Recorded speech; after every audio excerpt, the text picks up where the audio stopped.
നമ്മൾ നന്ദിനിക്കുട്ടീൻ്റെ പിറന്നാൾ പ്രമാണിച്ച് ഒരു സദ്യ കൊടുക്കാൻ തീരുമാനിച്ചു. അപ്പോൾ അവർക്ക് ഏറ്റവും ഇഷ്ടപ്പെട്ട സാധനം തക്കാളി ആയതുകൊണ്ടാണ്. ആയിരത്തും തക്കാളി എടുത്താൽ കഴുകി വൃത്തിയാക്കി പാത്രത്തിലിട്ടിട്ട് ഒരു കാറ്റ് വരുന്നുണ്ട്. അപ്പോൾ നമ്മളിങ്ങനെ പതുക്കെ മൂടി വെച്ചേക്കണം. സർപ്രൈസ് ആണല്ലോ നമ്മുടെ സദ്യ.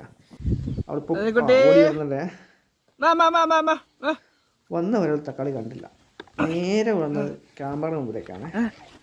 പക്ഷെ കൂടെ വന്ന ആൾ തക്കാളി കണ്ടു.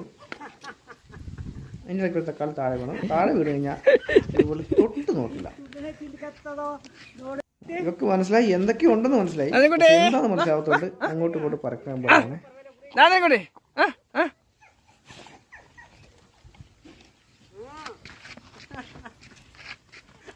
എന്തായാലും വന്ന് സദ്യ കണ്ടപ്പോൾ ഭയങ്കര സന്തോഷമായി. കൂടെ നിൽക്കാൻ ആളെ പറയും ഇടിച്ചിട്ട് അവൾക്ക്. പക്ഷെ ഇങ്ങനെയൊക്കെ ഇടിച്ചിട്ടാൽ അവരുടെ അത് ഭയങ്കര സ്നേഹമാണ് കേട്ടോ. ഒരാളില്ലാണ്ട് ഒരാൾ എങ്ങോട്ടും പോകത്തില്ല. അങ്ങനെ ഇതിൻ്റെ സന്തോഷമൊക്കെ ഏറ്റുവാങ്ങിയ ശേഷം 2 ഉമ്മ തിരിച്ചു വിട്ടേക്കാം.